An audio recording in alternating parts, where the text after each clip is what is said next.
पहला सवाल है कि आज के युवाओं के लिए इतनी डिस्ट्रैक्शंस के बीच भी ध्यान कैसे बनाए रखें। देखो भाई, तुमने कहा कि आज के युवाओं के लिए, तो बाकी लोगों ने क्यों कुछ बिगाड़ा क्या? मतलब बाकी लोगों का तो जीवन है, तो जो बच्चे हैं बच्चों का भी जीवन है, जो युवा हैं युवाओं का भी जीवन है। और युवाओं की कोई परिभाषा क्या है? मतलब मैं तो आज भी मैं 57 ईयर्स का हूँ, लेकिन आज भी युवा मानता हूँ। तो मैं आपको ये बता सकता हूँ कि यार मैं क्या करता हूँ डिस्ट्रैक्शन से बचने के लिए।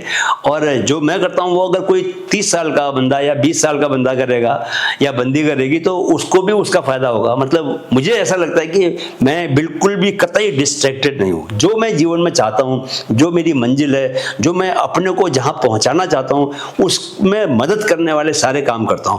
तो बिकॉज मेरा माइंड के ऊपर कंट्रोल हो गया है, बिकॉज मेरा कोई भी थॉट ऐसा नहीं आता मेरे को जो कि अपने साथ बहा के लेके जाए। क्यों? क्योंकि मैं सुबह उठने के बाद मेडिटेशन करता हूं, 20 मिनट का कम से कम रोज मेडिटेशन करता हूं।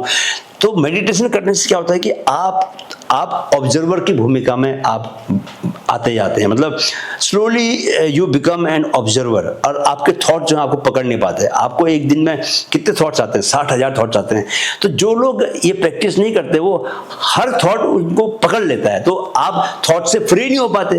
Whole day you are having some और द अदर थॉट, और कई बार वो थॉट इतने नेगेटिव होते हैं कि वो आपको पकड़ के आपके भीतर नेगेटिविटी भर देते हैं। तो आप डिस्ट्रैक्टेड हो ही जाओगे ना। सो आप में ये काबिलियत होनी चाहिए कि यार किस तरह आप थॉट से दूर रहें। उसके लिए आपको मेडिटेशन का अभ्यास करना पड़ेगा। प्लस मैं रनिंग करता हूँ, कुछ ना कुछ फिजिकल फिटनेस का काम भी आपको करना पड़ेगा ताकि आपका मूड अच्छा रहे। मूड अच्छा रहेगा तो ऑटोमेटिकली आपके पॉजिटिव थॉट्स आते हैं, एनर्जी आपकी अच्छी रहती है।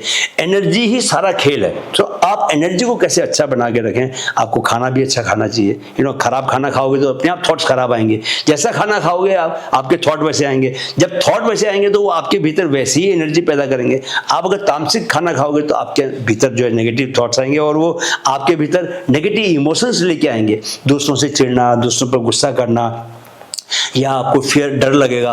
तो जब आप इन नेगेटिव चीज़ों के बीच में फंसोगे, जब आप इन ऐसी चीज़ों के बीच में जो कि लो वाइब्रेशंस दें या नेगेटिव वाइब्रेशंस दें, तो आप वो हायर एनर्जी महसूस नहीं करोगे। जब तक आप हायर एनर्जी महसूस नहीं करोगे तब तक आप अपने को उस डायरेक्शन में नहीं ले जाए, तब तक आप उस डायरेक्शन में खुद को नहीं ले जा पाओगे जिस डायरेक्शन में आप चाहते हो कि आप जाओ, सो दैट कि आप अपने जीवन का समुचित उपयोग कर सको, आप वैसा जीवन जी सको जैसा आप जीना चाहते हो। राइट। दूसरा सवाल ये है, अब जब जीवन में अनिश्चितता हो तो ओवरथिंकिंग रोकने का सबसे आसान तरीका क्या है? देखो भैया, ओवर थिंकिंग मैंने फिर से बताया कि जैसे ओवर थिंकिंग क्या है, बेसिकली आपके मन में जो एक दिन में 60,000 थॉट्स आते हैं, आप उन थॉट्स को पकड़ लेते हो। तो उन थॉट्स को पकड़ने की वजह से एक थॉट से दूसरा थॉट, दूसरा थॉट से तीसरा थॉट, आप पकड़ते चले जाते हो। जब आप साक्षी भाव में जीना शुरू करते हो, थॉट्स को सिर्फ देखना शुरू करते हो, तो कोई भी थॉट आपको पकड़ नहीं पाता। तो आप अपने जीवन को अपने हिसाब से जीते हो। आप जो सोचना चाहते हो वो सोचते हो। जो थॉट आ गया वो आपको सोचने पर मजबूर करेगा, ऐसा नहीं हो पाता। बिकॉज सोचने की शक्ति वो आपके पास आती है, आपके पास होती है। You are always above your mind. अपने माइंड से आप ऊपर होते हो, अपने माइंड के ऊपर आप ऑब्जर्व कर रहे होते हो, यार कौन सा थॉट इसमें आ रहा है, कौन सा नहीं आ रहा। नेगेटिव थॉट्स को आप जाने देते हो। थॉट्स की क्या होती है? प्रवृत्ति होती है कि थॉट, कोई भी थॉट आता है और बादलों की तरह चला जाता है। कोई भी थॉट रुक नहीं सकता, उसका स्वभाव ही नहीं रुकने का। तो थॉट तभी रुकता है जब आप उसको पकड़ते हो, है ना।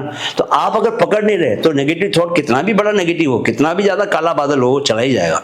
लेकिन आप, इसलिए क्या है कि जो लोग मेडिटेशन करते हैं, जो लोग सात्विक भोजन करते हैं, जो लोग एक्सरसाइज करते हैं, योगा करते हैं, जो लोग प्राणायाम करते हैं, सांस की जो करामात है ना, सांस की जो शक्ति है, उसको जो लोग लेना सीख जाते हैं, वो लोग हमेशा अपने ऊपर फुल कंट्रोल बना के रखते हैं। तो कोई भी थॉट उनको पकड़ता नहीं है, इसलिए वो ओवर थिंकिंग के लूप में कोई फंसते नहीं है ना। वो पॉजिटिव सोचते हैं। आप ये भी देखिए कि जो ओवर थिंकिंग है वो हमेशा नेगेटिव साइड में ज्यादा होती है। आपको डर लगता है, डर से फिर नेगेटिव थॉट्स आते हैं, तो वो एक बहुत नेगेटिव लूप है, वो लूप चलने लग जाता है। उस लूप से निकलने का एक ही तरीका है कि आप अपने जीवन को बेहतर बनाइए, कुछ अच्छी हैबिट्स लेके डालिए, अच्छा रूटीन दिन का रखिए, सुबह का मॉर्निंग रूटीन अपना हेल्दी बनाइए, हेल्दी खाना खाइए, हेल्दी सोचिए, हेल्दी काम कीजिए, सारे के सारे हैं। ऑटोमेटिकली आप ओवर थिंकिंग से बाहर निकल जाओगे। बहुत बड़ी चीज नहीं है ओवर थिंकिंग। ओवर थिंकिंग एक कमजोरी है। वो कमजोरी ज़्यादा मानसिक कमजोरी है और उससे निकला जा सकता है प्रोवाइडेड कि आप ये 4-5 बेसिक काम कर लें।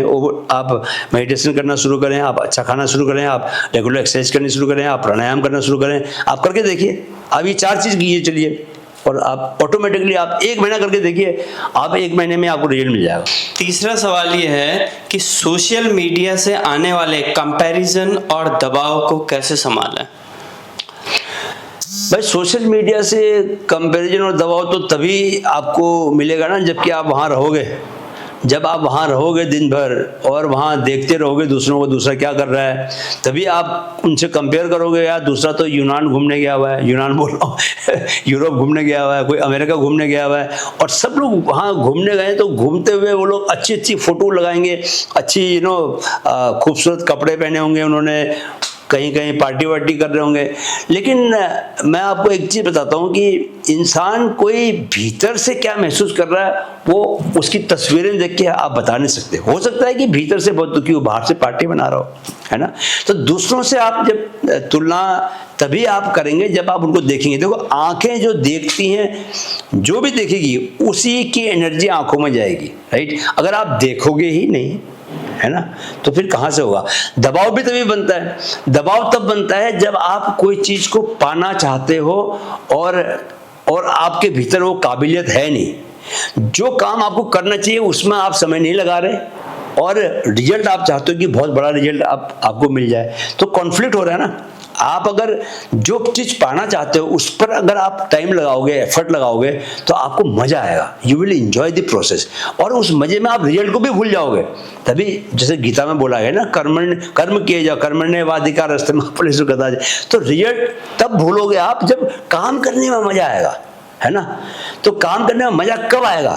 जब आपको उसके लिए जो जरूरी स्किल है वो स्किल्स आपके भीतर रहेंगी। थोड़ा सा चैलेंज रहना चाहिए, तभी आपको वो काम करने में मजा आता है। जैसे कोई भी गेम है, आपको कंप्यूटर गेम खेलते हो आप, तो बहुत आसान होगा तो आप बोर हो जाओगे, नहीं तो थोड़ा बहुत टफ होगा तो भी आपको दिक्कत होगी। तो थोड़ा चैलेंज होना चाहिए। तो ऐसा काम करो जिसमें कि थोड़ा सा आपको चैलेंज मिले। दूसरी बात यह है दोस्तों कि अगर आपने अपने कहाँ पहुँचना है वो अपने दिमाग में है आपके, और आपने उसके लिए ज़रूरी चीज़ें आपने सेट कर ली हैं, गोल्स अपने सेट कर लिए हैं, और कौन से ज़रूरी काम है वो भी आपने सेट कर लिए हैं, तो किसके पास आपके पास टाइम कहाँ है यार। आप सोशल मीडिया का यूज उसके लिए करोगे कि अगर उसमें जो काम ज़रूरी हैं आपके लिए, उन कामों में अगर सोशल मीडिया का इन्वॉल्वमेंट है, then only you will go to social media ना, अदरवाइज क्यों जाओगे। मतलब अगर आप इतने ही बेवकूफ़ हो कि यार सोशल मीडिया में सुबह से, मतलब आप उसको जैसे नौकरी करते हैं वैसे आप उतना 8-9 घंटा जाके कुछ कर रहे हो। सोशल मीडिया अगर आप अपने सीखने के लिए कुछ यूज़ कर रहे हो, बहुत सारी चीज़ें सोशल मीडिया से सीखने को मिलती हैं, बहुत सारी चीज़ें आप उससे जान सकते हो, प्रोवाइडेड कि आप उसका इस्तेमाल उसके लिए करो, पर्पजफुली करो। अगर आप मनोरंजन के लिए उसका इस्तेमाल कर रहे हो तो फिर भगवान ही आपको बचाए भाई, कोई नहीं बचा सकता आपको। Sorry, I am really very sorry to say this. अपनी प्रज्ञा, अपने विजडम से आपको इस बात को समझना पड़ेगा कि यार मुझे यहाँ पर टाइम वेस्ट नहीं करना, बिकॉज कुछ नहीं मिल रहा वहाँ पर, सिर्फ समय बर्बाद हो रहा है। और जैसे कि सवाल पूछा गया है कि दबाव और तनाव ये 2 चीज़ें हैं, वही मिलता है कंपैरिजन करके, दूसरों से तुलना करोगे। अरे भाई खुद अपने को रोज सुधारो, 1% भी सुधारोगे तो कितना, एक साल में 37 टाइम्स आप बेटर हो जाओगे। जेम्स क्लियर की किताब पढ़ो, खाली टाइम मिलता है तो किताब पढ़ो। किताबें पढ़ना बहुत अच्छी बात है, किताब पढ़ के ओशो बन गया, वो आचार्य प्रशांत जी देखो कितना बढ़िया बोलते हैं, किताबें पढ़ के बोल रहे हैं। जो भी व्यक्ति किताबें पढ़ता है, किताबें पढ़ के ही ज्ञान मिलता है, और ज्ञान मिलने के बाद ही उसको समझ में आता है कि भाई ये जीवन उसको मिला किस लिए, इस जीवन का वो क्या कर सकता है, राइट।